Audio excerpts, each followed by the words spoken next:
Welcome to the Nightly Rant. I'm Mike. And I'm Torya.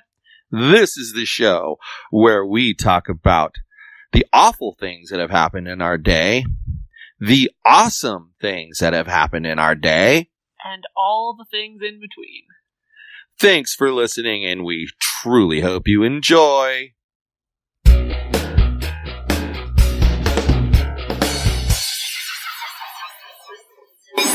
Welcome back. It's been a couple days. Yes, it has. And it's been a busy couple of days. We took a little hiatus.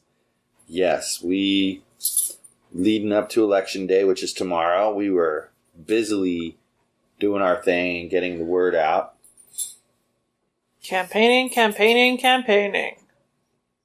Yup. And working hard. So... It's true. Yeah. That made us talk about the differences between voting and elections here and voting and elections in Canada. And the similarities, because there's and quite the a few. similarities, yes.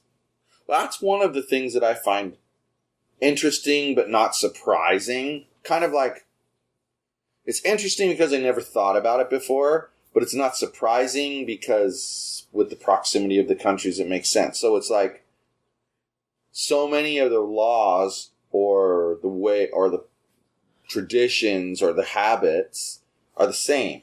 Well, and we're essentially both birthed from the same country. Right, and that's the point. Like, the indigenous people kind of spread out into two directions. Right. And that's where both countries came from. So it makes sense that you'd have similar traditions and think in a similar way. Right, it's like the two countries are brothers. They're similar but not identical. Exactly. And then you go with that. Yeah. That things are different. It's okay for things to be different. Is it though? I think it is. Well, so what are some of the differences? What's one big difference you can think of? Well, the one thing, we've discussed it in length lately, is the fact that here, people in jail are not allowed to vote. And I think that I remember telling you the first time we discussed it that I had no idea what it was like in Canada, but that was super weird to me that people who were in jail, or people who've just gotten out of jail and are still on probation, are not allowed to vote. And what I learned when I Googled it, because, just because you're Canadian doesn't mean you know all the ins and outs of everything. Right. I've never been to jail, so... Just because you act like you know all the ins and outs. It's true. Anyway, shut up. I learned that when you're in jail in Canada, you do get to vote, but you don't vote based on where the jail is. You vote based on your last address of residence.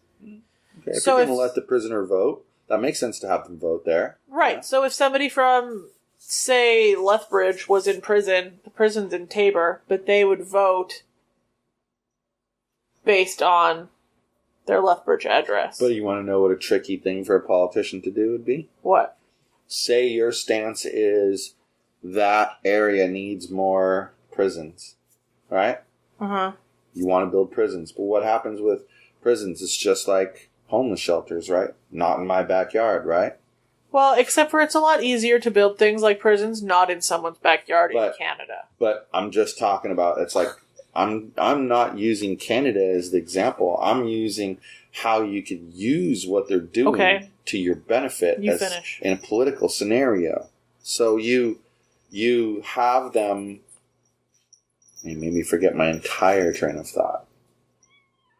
Like, I totally don't even remember where I was going with this now. You were talking about how politicians could use voting in the last district they were in to their advantage. They could change it. So you want to encourage places to allow a prison? Uh-huh. Change it. You get the votes of everybody in that prison to vote for your measures and your candidates. And that gives people from your area more power on the national level. Except for if you're still specifically talking about Canada, because prisoners voting means you're not really talking about here. the way that Perhaps. the elections work, it's representation by population. So little herds of area and all their people have the same amount of voice in Ottawa, no matter. But that's not representation by population. Because if you have 8 people and you get a representative, and you have 800 people and you get a representative, and you have 8,000 people and you get a representative, you have 100 times more people and the same number of representatives. Essentially, but I'm going to give you an example. Essentially, all of southern Alberta is represented by one person. Like, it's called Livingston, the area is called Livingston-McLeod, and it encompasses Fort McLeod, and then drops south. So it has, like, Crowsnest Pass, all those little tiny towns, one person. Then Lethbridge has 2 people representing it, depending on where in Lethbridge you live. And Calgary has, like, 17 people representing it, because they actually cut the province into pieces. But that's like our Congress. That's all. That's how Congress is done. Here is based on the population, that's how many you get. And so then they district it based off of how many people are there. And that's one of the arguments that's made. It's called gerrymandering, where they screw with the boundaries. You know, you're supposed to have 43,000 people in this precinct. Well, I can make that 43,000 people come out of various shapes. It could be a circle, a square, a rectangle, a triangle. I don't think they do that in Canada. You know, and they can reshape everything. It could be wrong. And that completely hoses up one party or the other. And that's one of the big problems with the 2-party system. And they both work together to make sure that the littler guy doesn't get anywhere. That's the other ginormous difference in Canada versus here. You have 2 political parties. Or even if you have additional political parties, which you clearly do, there are only 2 people to choose from at any given time. Right. In bigger than local elections. Yep. Well, but in Canada, you could have... Okay, let me give you the last time I voted was in the Alberta provincial election in 2014? Yeah. Does that sound right? Okay. There was NDP, PC, Liberal, and that Wild Rose Party of crazy people. Right. And then there was the Alberta Party, which are the separatists, the lunatics. And then there was another one that I can't remember. And then there was like 7 independents. Right. And you get to pick. You vote one time, and you get to pick amongst all of those people to represent you. Well, in an essence, it's similar to our primary system. Yes, it just skips that step. But where it's different from our primary system, correct me if I'm wrong, because this is my own weird understanding of how you vote.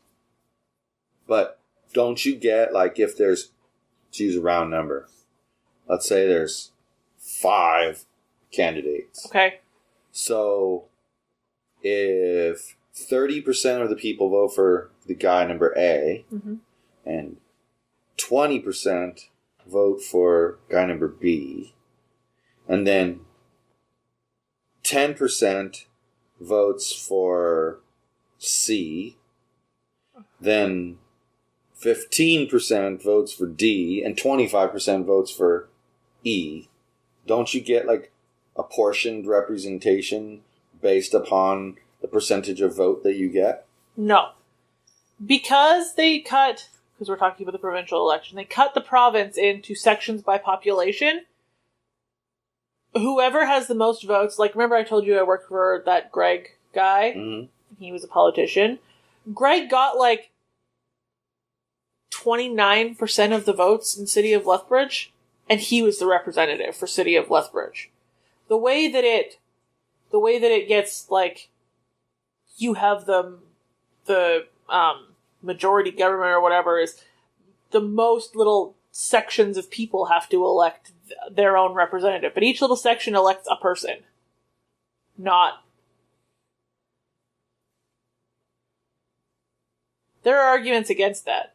The Liberals who are in charge of Canada currently actually ran partly on a platform to change that. So that if they wanted to change it so that, for example, the Green Party, who has one seat ever in Canada, gets 3% of the vote, that they would actually have 3% of the seats in the government. But that's not how it currently works.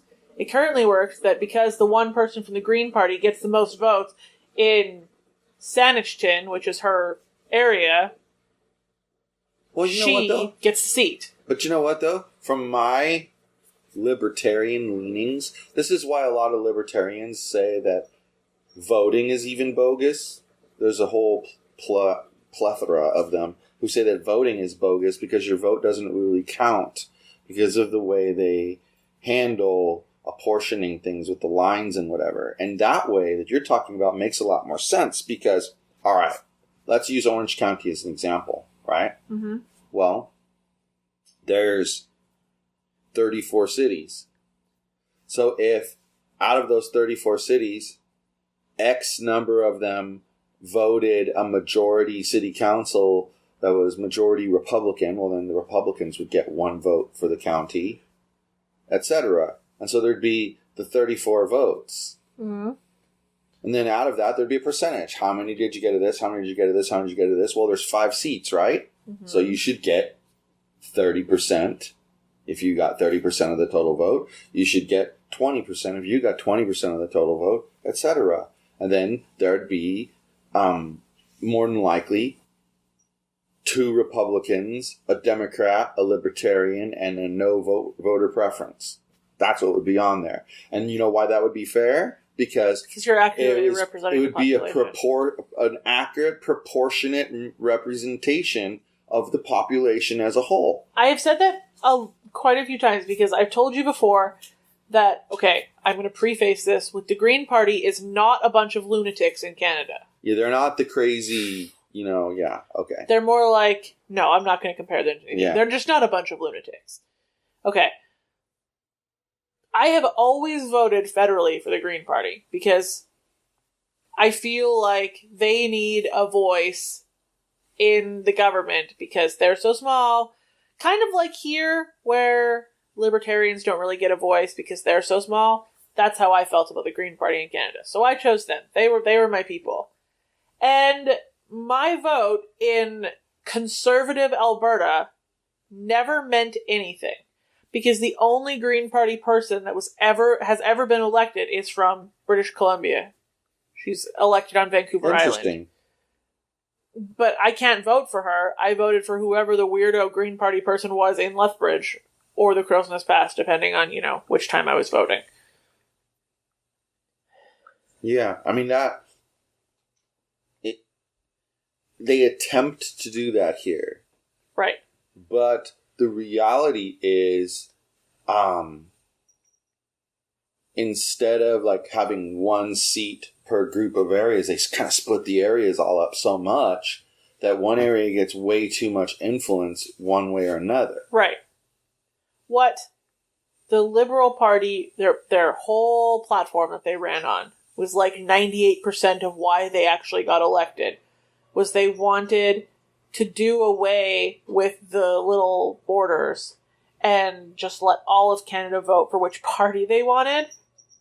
And if 79% of Canada wanted one party, 79% of the House would be that party. And then that would mean every single person's vote counted 100%. Right. For what they voted for. Which would, by the way, put a complete end to the statement that you hear all the time. Well, if you don't vote for the Democrat or the Republican, you're wasting your vote. Exactly. It would do away with that. The problem with it in Canada is that you're electing a person to represent your voice. Say if you're somebody from Lethbridge, you're electing somebody from Lethbridge who actually understands you being a person from Lethbridge to the government. Uh-huh. And so, but if they did it the other way, if the Liberals want, this is the only downfall that I see, you wouldn't necessarily be electing somebody from Lethbridge Correct. to represent your voice of Lethbridge. Correct. Which, I don't know if it matters. Well, but all it's doing is removing a layer of government. I mean, if you think about it right now. In Cyprus, they have a city council. Huh? That city council has a certain number of Republicans, a certain number of Democrats, but in the end, essentially, whichever one has the dominating force, they're going to lean in that direction for that city. All right, now, if you were to take one representative from each one of those boards who represented the majority party and moved them up to the county level, right, you'd need less people. So you'd have that representation there still. It would still be proportionate. It would be based off of only 5 people instead of 34 people. Right.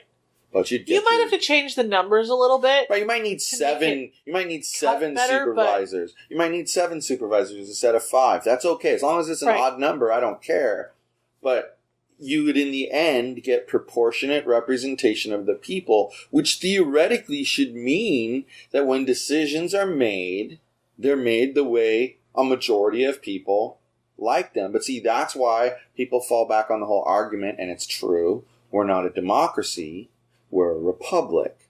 Because a democracy would be, like you're talking about, every single person's vote counts. Right. And a republic is, you know what? This general area voted this way, so they're going to get that guy as their representative. Essentially, federally, Canada does, currently, by cutting everybody into little tiny pieces, by I think it's by 20,000 people, give or take. It might be less. It might be 10,000 people.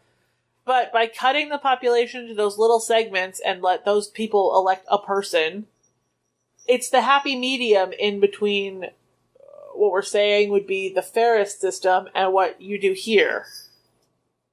Yes. No, I agree. That's the thing. There's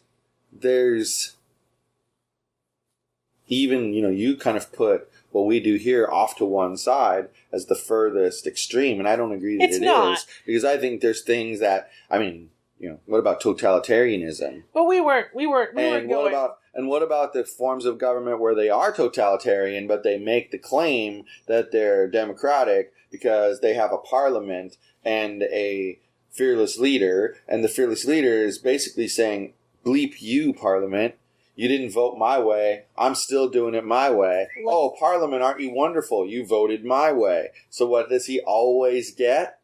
His way. And by the way, we weren't digressing into lunacy, which is what you get when you go past here. And by the way, notice that it's always his. Ain't gonna be no woman with that type of mentality. We're leading a group of people like that. And it's not because the woman's not capable. It's because women don't think that way. Right. So no woman's going to align with that movement. So how are you going to have a leader that's a woman if they don't have any that align with the movement? This isn't going to happen. But I think that's interesting, that you think about that how lunatic it feels to go that far to the spectrum. We talked about that once. I can't remember what episode number it was, but we talked about how the extremes... They're always lunatics. It doesn't matter if it's extremely towards the funny or good side or extremely towards the bad side. Because let's face it, people who make jokes, like when you hang out with them, people who make jokes that are decently funny jokes on a consistent basis are pretty enjoyable to be around. Right. But contrast that to the guy that never knows when to stop making jokes. They're not so enjoyable to be around. Right. So there's an extreme of being too jokey. But then there's the opposite of the guy that is too serious. Neither one of those is desirable. What's desirable for most people is somewhere in the middle. Right. And that's what I think is the problem, is I think, for one thing, I get why we wound up with a two-party system here. I do. I get it. But I think we've outgrown the two-party system. I think we've gotten to the point where viewpoints that were in their infancy a long time ago have evolved. When you look at it, Canada has 5 parties that get elected seats in the federal government. Yeah. We have basically 2. 5. Do you think a population who has... Okay. That's an average of 6 million people per... There's one party that's only ever elected in Quebec, and if you know anything about Canada, I'm sure you understand why. Yeah. But everybody else gets to choose from 4 major parties. You have more choice. You're more likely to find somebody that aligns with you. You're more likely to have your voice actually heard in the government. Yeah. I mean, here, you essentially have to choose one extreme or the other. There is no middle choice. Well, but here's the thing, though, that people who argue about it, oh, well, the people with the majority will have the most power. Well, if you think about it, take a group of 100 people. If you divide them fairly close to equal, right? So 30, 32, and 38. So the 38 has a bit of a power gap. Then the 30 to 32, that's pretty close, right? Uh-huh. And then you go and you make a decision. Well, if you talk to society as a whole, there's going to be a percentage that are for the item and a percentage that are against the item. And it's going to be the same thing in the bigger group, only the people you align with are making the decision that aligns with how you think, which affects the overall bigger picture decision, yes or no, as a majority. And it helps create a majority rules kind of mentality, which I see disadvantages to, but I see major upside to. I do not understand. This isn't meant to be rude, so if it comes off this way, I'm pre-apologizing. I do not understand how people who live in a country that is extremely capitalist and free market economy style, no monopolies, no any of that shit is really welcome here. I do not understand how they limit themselves to only choosing between two political parties. Yeah. You don't limit yourself to choosing between two cell phone providers, two TV manufacturers, two cable providers. No, in fact, a lot of those deals when they try to merge get denied by the government because they don't want to create a monopoly. Exactly. So why is that being done with politics? I mean, it's and look at it. This is what happens. It's very typical. Okay. We basically have 4 cell phone providers. You know, we have Verizon, we have Sprint, we have AT&T, and we have T-Mobile. Those are the cell phone providers. And then there's all the little baby ones. And there's the little baby ones, but what people don't totally grasp, the little baby ones are, subcontracting their data service and their voice service from T-Mobile, some of them. Some of them are getting it from Sprint. Right. So they're using the big guys' networks. So there's still only 4 networks. Okay, period. Right. Same thing with the internet. There's just mildly different deals. There's multiple backbones to the internet. Multiple. But they all feed to the exact same places. They all have the capability to take you to the same places. Right. But some of them are a little faster than others. Some of them have slightly better prices. Some of them are a little more reliable. Some have slightly better prices. Some are packaged better. Exactly. And you go with the provider based on those frills. Right.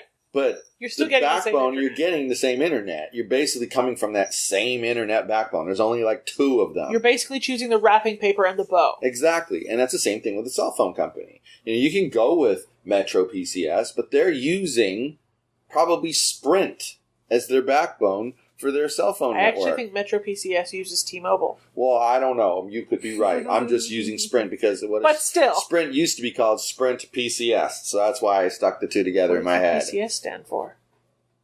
Personal Communication Service. Solid. I'm impressed that you knew that.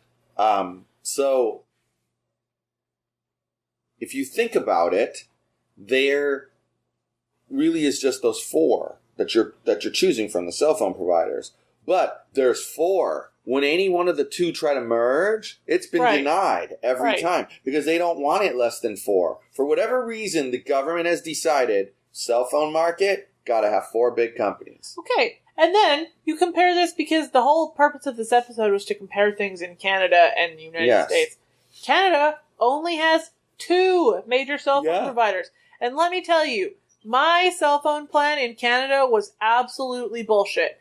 I had unlimited local calling, unlimited text, and 1 gigabyte of internet for twice the price we pay for my phone here that has unlimited everything, including international calling. And I think that that's why the government has a number in each industry that they pick to allow, because they know that the cell phone industry here is going to remain competitive as Right. long as there's a minimum of 4 players.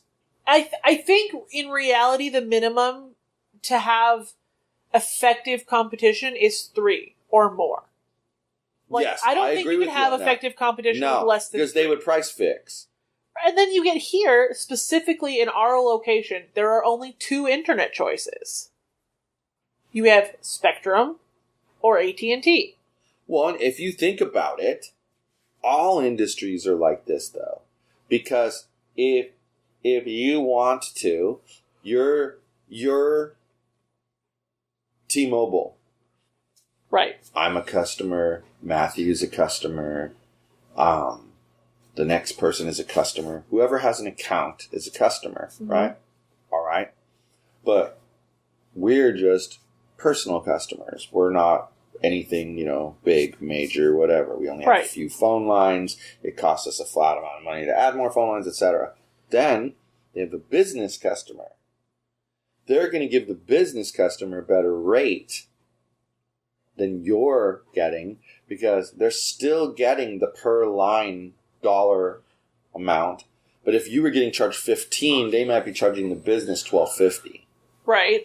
And they still, though, get 100 phones from those people at $12.50.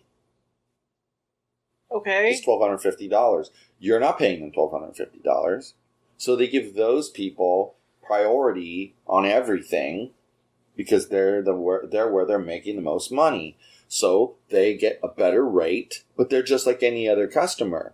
You're Metro PCS and you're using T-Mobile's information as a business customer. Sure, they're going to give you as many gigabytes as you request, and they're going to charge you a certain amount of money. You, in turn, have to make sure your service is priced so that you're making a profit off of above and beyond what you're paying T-Mobile as a customer. Anyway. It'd be like me subleasing my cell phone service to the next door neighbor. I could do that. But at that level, it gets stupid because they can go get the same deal I can get. But as a business, it's not stupid. The more customers you have, the better chance of getting a good subcontract relationship. And then you do hit the point where you become the 5th major provider because you're just big enough to now survive on your own. You can build your own network, et cetera, et cetera, et cetera. It just goes. And every business niche in the world fits into this model. A painter, hire subcontract painters, et cetera, et cetera, et cetera. The construction agency's rampant with that. Anyways, my point. That competition exists in every other place in this country. Except voting. Except for politics. Why? That's ridiculous. Well, but okay. And the same can be said. It proves that neither system is perfect. The same could be said for Canada. Uh-huh. You have lots of variety in the voting, but not enough variety in businesses like cell phone service. Everybody uses cell phone service. So if you're in the cell phone service business, you should have to sink or swim on your own. But they don't have to because they were allowed to buy up everybody. The telecommunications is weird in Canada because there's a sadistic government agency that basically grabs it and molests it before Canadians can touch it. But other industries in Canada have significantly better competition, and those industries are cheaper and they do way better. Well, just to prove a point, Libertarian Party people, a lot of the hardcore ones, would disagree with me on that aspect. They would say you should not regulate any level of competition. But here's where I go with that. If you got 4 big cell phone companies right now, right? Clearly, T-Mobile and Sprint are about the same size. Mm-hmm. AT&T and Verizon are about the same size. But both AT&T and Verizon alone are bigger than either Sprint or T-Mobile alone. So they're the big boys, and the other 2 are the small children. If you didn't have any kind of regulation saying, no, the government gets to say yay or nay on mergers, the big boy would twist one of the little boy's arms, and those 2 would merge, and then the other one twist the other one's arm, and then you'd end up with 2. And you'd end up with 2.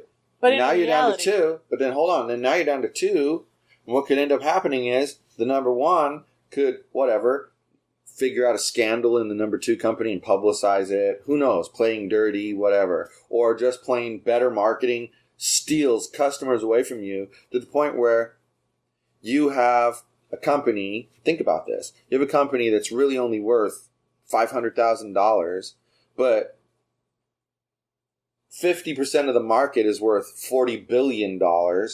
So you're trying to get some of that. You're still that second company, so you think you're owed that much money. Well, I'm going to offer you $20 billion. And people are going to say, why? Your company's only worth $100,000. I'll tell you why. Because once I get rid of you, I own the market. That $300 billion, I get to set the number. You know what? It's $300 billion because we charge $45 a line. I'm changing it now that I'm the only person in town to $90 a line. Uh-huh. And now you're screwed because now the decision is no longer, do I give my money to a different provider? Now it's, do I use the technology as a cell phone and pay these suckers, or do I not? And when you choose not to, you kind of go backwards in time in history. So that's why I feel I separate myself from libertarians that think that way, because I feel like in order for the free market system to work, there has to be some competition. Otherwise, it becomes a monopoly and they set whatever prices. It has to be a minimum of 3. Yeah, I agree with you. 3 gives you the lowest level of acceptable competition. Yep. I totally agree with you on that. Just like here, if they added a third political party, or just let one of the other political become parties that powerhouse, break through, then more people would be better represented in the government, because more people would be able to elect somebody that they more closely align with. Well, and that's the interesting thing, okay? Like if you think about this, I'm not advocating for or against something like this, but in a democracy type situation, especially a republic, a democratic republic, if you see that Party X has one candidate and only one candidate on the ballot, and that's the only candidate on the ballot, and there's a rule that says, like in California, that the top 2 in the primary move on to the November election, and then you can run a full-fledged campaign, and you have a 50-50 chance of winning, right? And let's face it. Right. You have a 50-50 chance of winning. If you don't get on the ballot, you have a 0% chance of winning. So you get yourself on the ballot as a write-in candidate. All you need is one vote for yourself, because there's only 2 people they can vote for. And actually, there's only 3 outcomes. They didn't vote at all, or they voted for the one candidate, or they voted for you. That's it. Those are the only options they have. You, them, and nobody. So in the end, you're going to have a percentage of the total who voted. Your opponent's going to have a percentage of the total who voted. And one of you is going to win. But it doesn't matter because it's a top 2. So if I only get 1 vote out of 10,000 and he gets 9,999, doesn't matter. It's the first and second. Now I'll at least know where I stand with the population too. Like, usually it's not that drastic. It'll be like 49% to 47%, with 4% not voting at all. So then it comes down to, I know I need to win 3% of the vote back somehow. And it gives you a formula, to get there. But the point being, representation again. It's all about keeping it as equal as possible. Yep. And competition. If there's no competition, you can't keep it equal. Stop. Because the 2 parties rig it. I mean, look at what's happened. Because of people voting the 2-party system, it's almost a 50-50 split. Yet, if people actually voted how they align best, it would probably be more like 25%. I agree. 25%, 25%, and then like 10% that vote for the Green Party. They don't have a lot of support. Right, but like I gave and then, you like, the example... I'm sorry, go ahead. 15% of people who bounce. Yeah. Well, that was the example I gave you earlier was, there's a certain percentage that are for this party, there are certain percentage that are for this party, so let's give them equal representation. Right. People would be more accurately represented with more options to choose from. And I bet you more people would vote. Probably. If they felt represented. Because you're probably exactly right. I would guess that there's a percentage of the population that doesn't vote because they hate everybody, nobody fits best with them, and they don't want to be associated with anybody who acts the way that they don't want to associate with. Yes, because as we have determined, there are people who are very strict. They have strict rules about how they vote. Mm-hmm. I will never vote for somebody who got a campaign donation from a real estate broker. You hear stuff like that. Right, okay? And that eliminates like a huge pile of people that they could never vote for. Right. So they just don't vote when there's only people who got donations from real estate brokers. Right, exactly. And so they have their very strict rules. And there's other people who have no rules at all. They just kind of go with the flow, and they're usually following someone else. Someone else is telling them how to vote. So they're giving someone a multiple vote. And those are the two extremes there. But then on the candidate side of things, you're trying to appeal to everybody. But you're doing so without losing your integrity. And I honestly think that the top two system that happens here, and having the primary and doing any of that shit, is part of the reason additional parties can't break through. Yeah. Because people get so afraid that the person they really don't want to win will win, that they don't vote for the person they align with best. They vote against the other person. If they okay, so there's what? 31 people for governor? Yeah.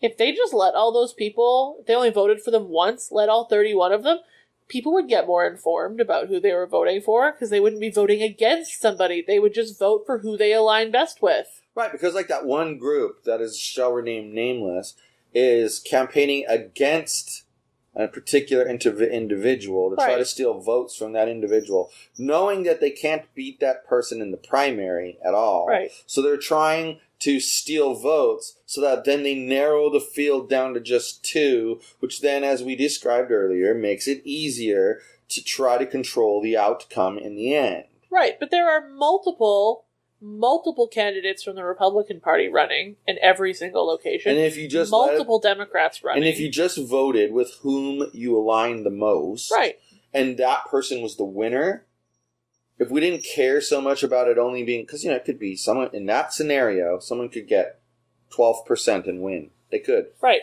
And people, that only represented 12% of the people. Well, the other 88% weren't represented.